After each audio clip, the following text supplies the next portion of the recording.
All right. Julie and Cheryl, I've got the recording going. Since I'm managing that, do you all want me to just share my screen as well? Sure. Yeah. Okay.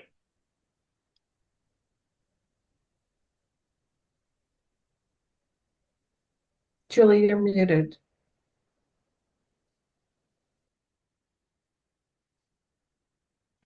Good.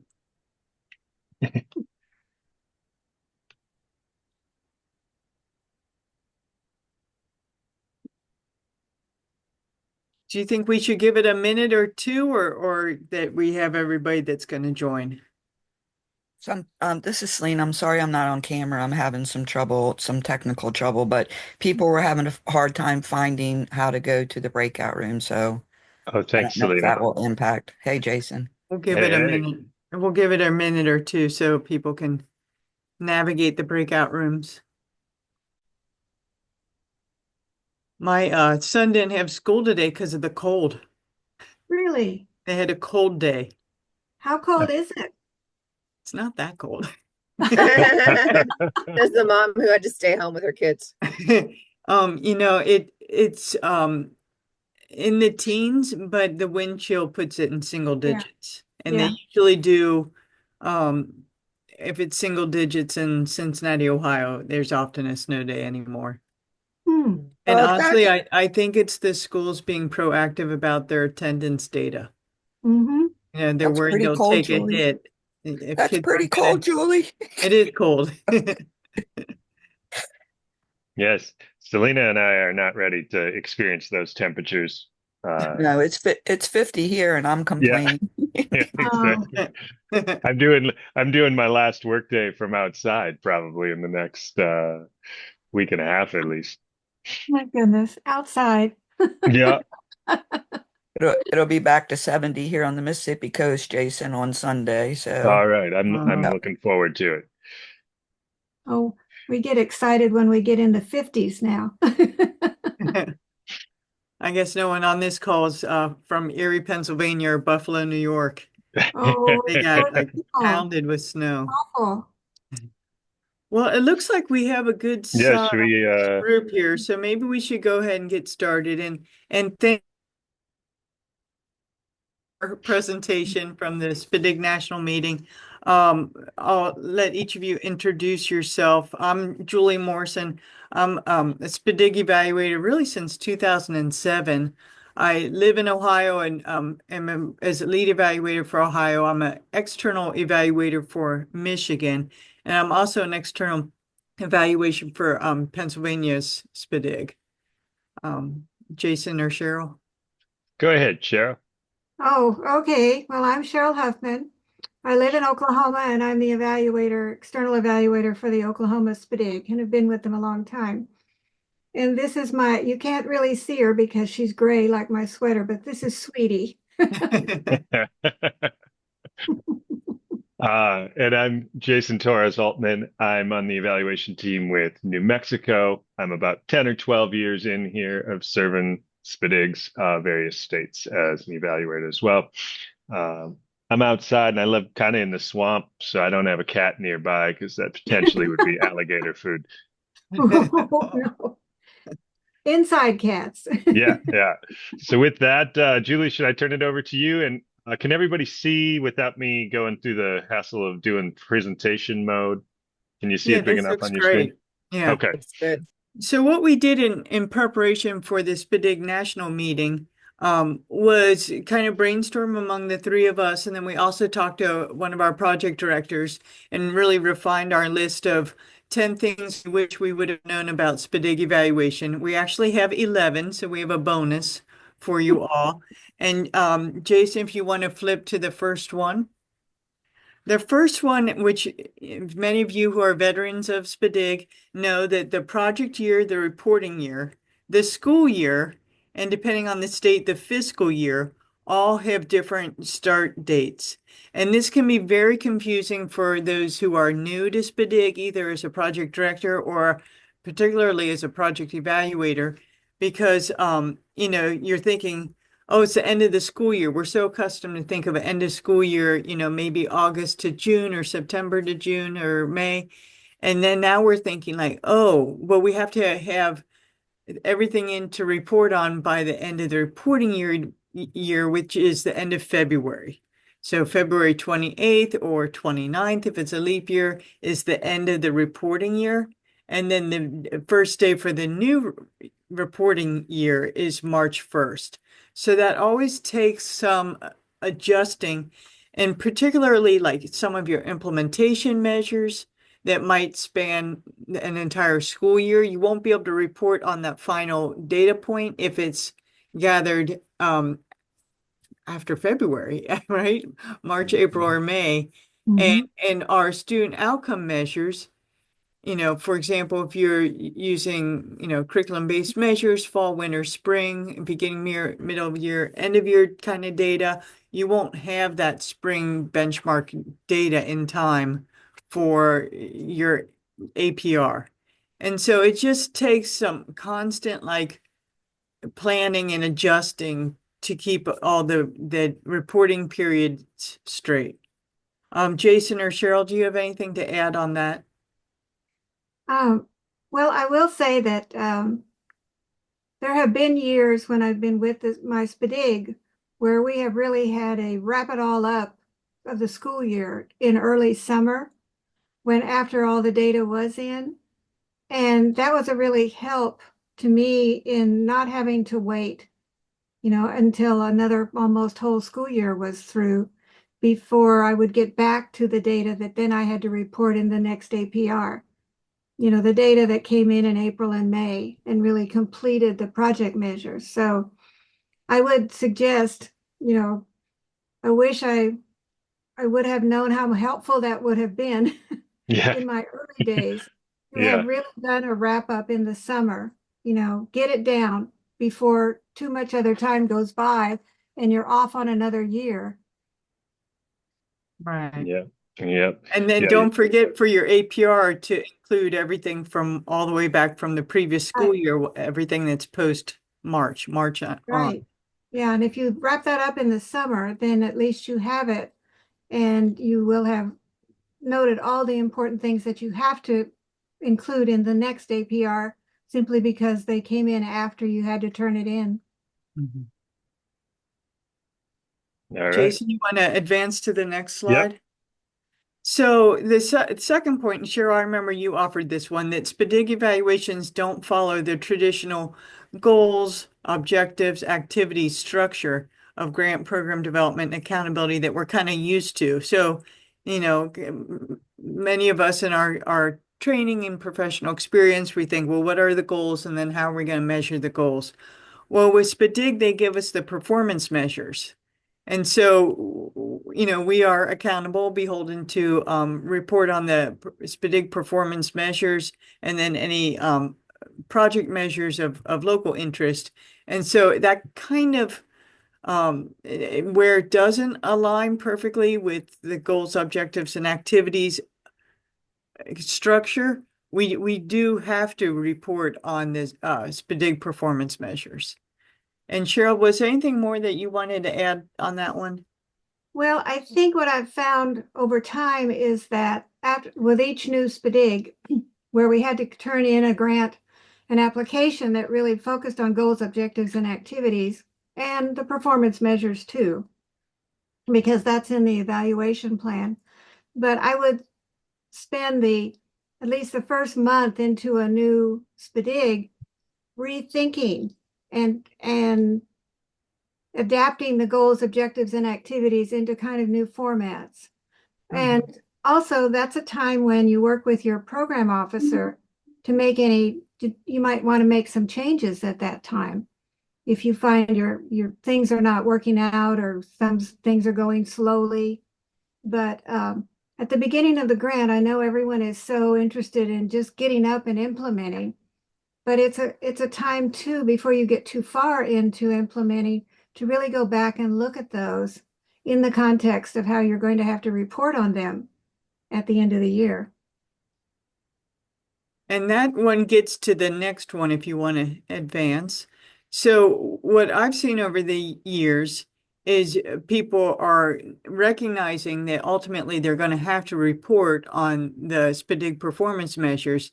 They're developing their proposal and subsequent evaluation plan based on the performance measures.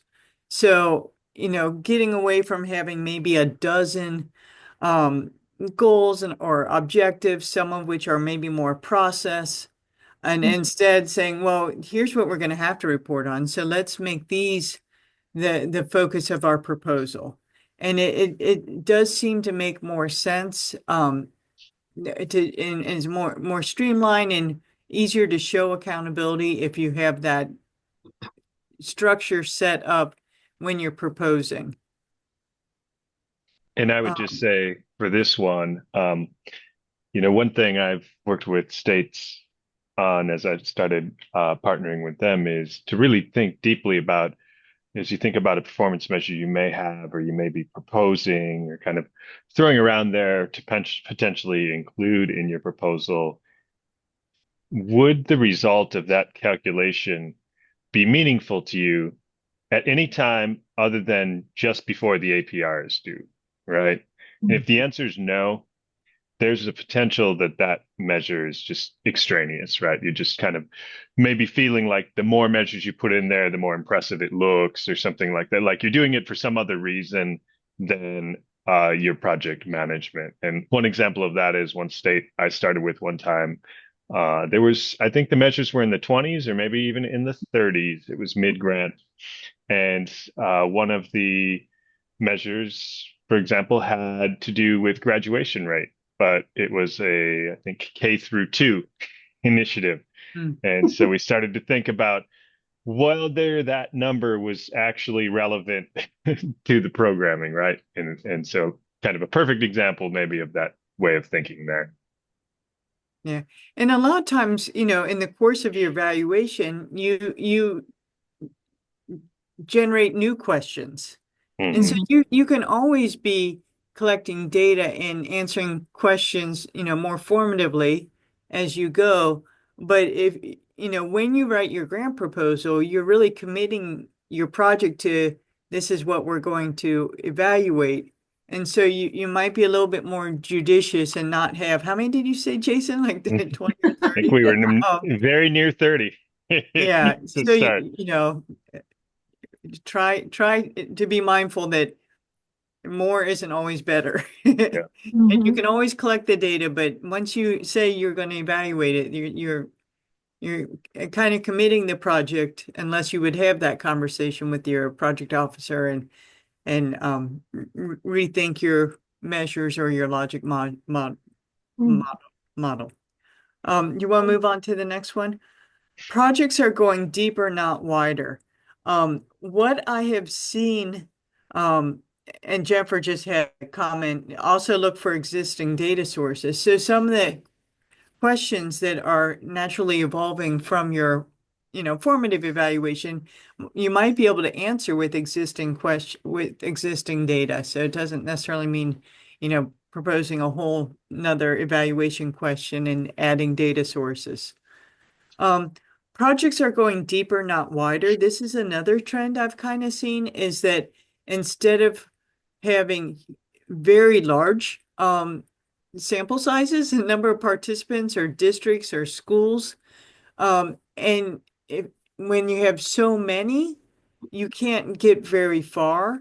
I've seen projects scaling back the number of districts or the number of schools, and instead really focusing energy on deep implementation. So we're going to go with fewer school districts or fewer schools, but we're really going to, provide this support to make meaningful, deep change.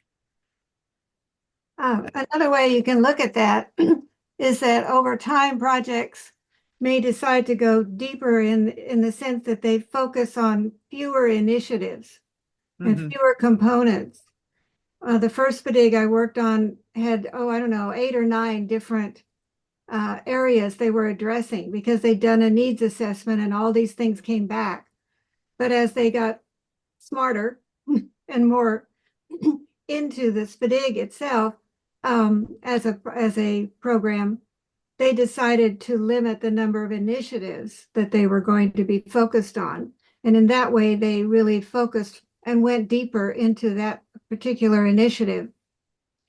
Yeah, that's a good point, Cheryl. I've seen a project, a little bit of mission creep where they're saying, well, maybe we should add math too. We want to do math too. It's like, you know what? We're funded to do reading and behavior. Let's just stick with reading behavior and do it well and not try to be everything to everybody. Instead, focus on doing well.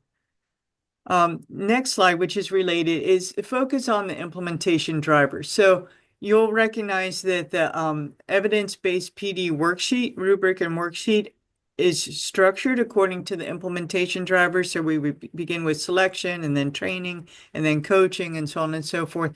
But I find the implementation drivers singularly to be the most helpful framework for both describing a, a program, an initiative, for planning an initiative, for, thinking about feeding back, feeding forward, data for continuous improvement. So I'm really, really fond of the implementation drivers. I think it adds a lot of value as an evaluator by thinking along the lines of the drivers. And I said this in DC and nobody threw objects at me, but I like the drivers, and I'm not a huge fan of the implementation stages. I feel like it's just kind of this structure. It's kind of a helpful idea that, you have early implementation and but installation, but it's the drivers to me are more meaningful than implementation stages, and someone can argue that with me.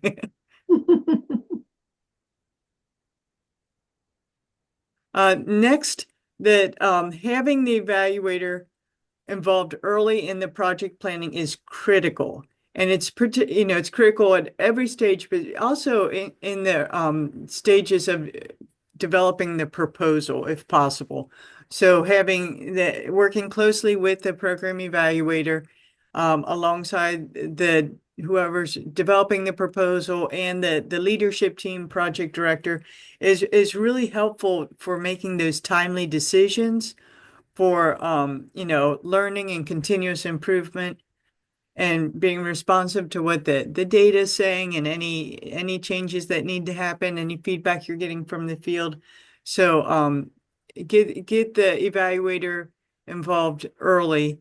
And ideally the evaluator does know SPDG project measures and reporting periods and timelines and can be very helpful, or that the evaluator hopefully knows that we're a very supportive, collaborative group, and the SPDG evaluators will, help you answer any questions. If you're new to evaluation, you can reach out to any of us, and I think I've always found us to be a very, very helpful, generous group.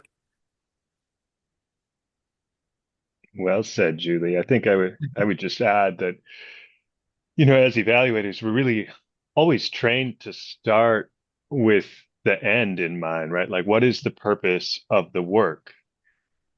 What are the ways that we could meaningfully capture project status at different mileposts, right? And so you can think, even as you're, just beginning your project or writing your proposal, how helpful a person with that kind of training might be and that kind of experience to really help you focus in on what you're proposing or what the work is going to be while you're framing it, right?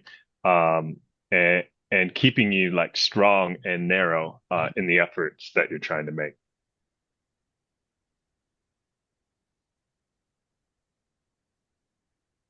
This next slide is very much related to the previous one. The relationship between the evaluator or evaluators and the project director and team is key.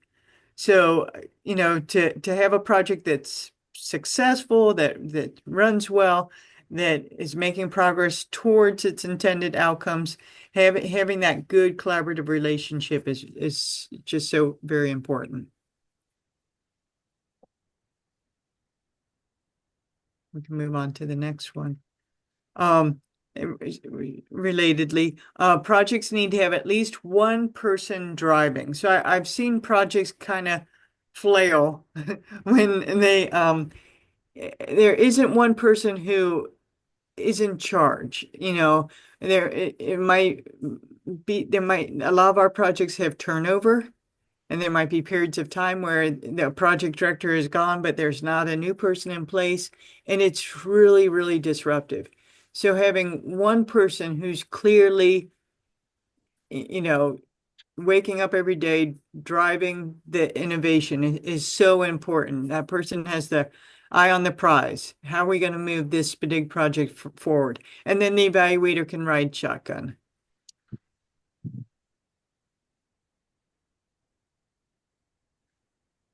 Next, this is very specific, but I know we got a lot of head nods when we presented in DC that a clumsy data dashboard is worse than no data dashboard at all.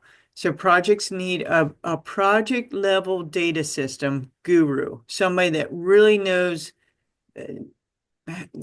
what project management systems and data systems, and how they interface and how to get the data in and out. Responsibility clearly outlined with sufficient time. That person needs to be in place and have enough time to devote to that data support role.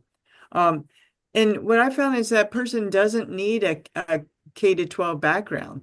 They might, come from business or IT or any number of other fields, but they really know data systems. It doesn't have to be specific to the content of your project, literacy or behavior or math, but that they know how to get data in and out and communicate effectively. Yeah. And I think with and Cheryl, I'm curious what you think about this too. I think there's like a tendency both within federally funded projects, but also nonprofit programs that I've worked with in the past to almost use a data dashboard as a crutch, right? And the relationship that you have with the people who may be sharing data with you is of utmost importance, right? But like if the reason that the only reason you're able to offer as to why that data exchange is important is because it's going on the dashboard, and then the dashboard is made just so you can have that ability to say, no, it's important. See, we're going to make this dashboard.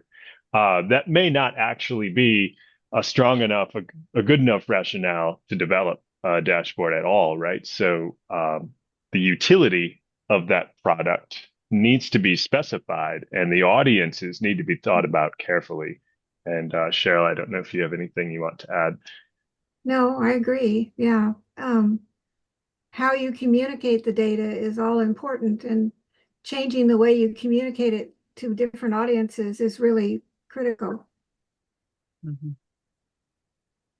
And you have to think about like technical assistance support for the user. So if the users are expected to upload data, TFI data or student level data or school level student data, they're going to need a guide, a data dashboard guide. They're going to need support in that role. What might be intuitive to an IT person might not be intuitive to this assistant principal of an elementary school.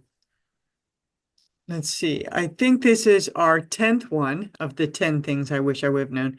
Don't forget the reliability check requirement for your fidelity measure. I've been in many conversations where it comes up, it's like, oh yeah, that's right, we have to do that. So, you get busy, there's so many other things you have your finger on, but don't let that slide off, because that's one you can't recover from. You can't go back and recreate. So you need to be planful from the start, and then continue to keep your eye on making sure that you have the 20% of your implementation occasions you'd have a reliability check. Mm-hmm. Of your measured fidelity occasions you'd have a reliability check. Yeah. Cheryl, do you have anything you wanted to add about that? No, our SPDGs have always done 100% of the outside outside checks. So we never really had dealt with issues around this. We were Mhm. fortunate. Yeah, I and think, that as go they go ahead. deeper, I was just going to say, Julie, as projects start to go deeper too, and maybe involve fewer district partners and things like that, think about the possibilities that that might open up for you to potentially exceed that 20% number. And like Cheryl said, maybe there's a way, especially if it's embedded in the work of the project, right? This is part of us doing the work that we do within the districts, that it just happens as a natural part of Mhm. coaching relationship or something like that. And be creative in ways that make this something that is very meaningful to the work that you're doing rather than a tack on at the end. And there are a lot of states that are doing really interesting things. So reach out to your partners among the different states because they're doing some interesting things this way. And I think that this was a reaction to an over-reliance on self-report measures. Yeah. Yes. So where teams at schools were saying, "Oh yeah, we do that, we do that, we do a great job with everything." Mhm. We need to have some reliability check, and this is an opportunity to build capacity because it doesn't have to be the evaluator or the evaluation team doing those reliability checks, but you could have regional coaches doing reliability checks too. So yeah, there are some good models for that across all the SPDIG projects. And a critical point here is that anyone who's doing the check needs to see the evidence, and everyone needs to be trained to evaluate the evidence in the same way so that you have consistency across your checks, Yeah, however they are. that's a good point. And our bonus, our 11th thing we wish we knew, is that the federal reporting system accepts a small number of characters. So when whomever the project director or whomever is going into what was the G5 system, I think it's changed its names. They um, are limited in the number of characters they can use. And they're allowed letters and numbers, but some of the other kind of punctuation comes out Weird. mucked up. Hmm. So you'll want to keep that in mind to, write succinctly so that there's not too many. You don't exceed the character limit, but then also try to avoid, I know apostrophes is one, hyphens is another. Mm. I'm not sure if it does parentheses well, but try to limit those extra characters. But in your explanation of progress, which a lot of times is really the meat of the Mhm. report, you can attach that narrative in another place in the system. And sometimes that place changes from one year to another. So reading that dear colleague letter and looking at those directions for the APR every time is really critical. Mhm. Good advice, Cheryl. So I think we have gotten to the point here now where you tell us all what we missed and we talk about that, or we talk about any further in depth that you would like to. So I'll just start a new slide just in case we come up with extras. And yeah, Julie or Cheryl, do you want to facilitate since I can't see anybody's faces or hand raises or comments or anything as I'm sharing? Well, we're kind of a small but supportive group. I think anybody that wants to offer something, just chime in. Or ask a question about one that we've already talked about. Mhm. I see somebody's lips moving, but I'm off mute now. there Yes. you are, Pat. Okay. Yeah. Hey, nice to see you all. The 20% of occasions of the reliability check, can you describe a little bit more to me what that looks like? I mean, I'm familiar with like reliability of measurement in general, but how does that play out? Well, the requirement began when a lot of projects were doing more system level, like a school level fidelity measure, like the school-wide PBS, TFI, or something like that. Now the current SPDGs are required to do like a teacher level, student level intervention, and student level data. And so taking it down to the teacher and student level, we need to have some measure of fidelity at that teacher level. So that interventionist, whatever that intervention is, the interventionist is implementing something that directly impacts student learning or behavior.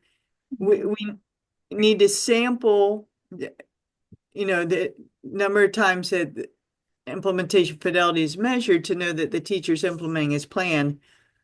But if it's a self-report, which is fine, then 20% of those occasions we have to have another check.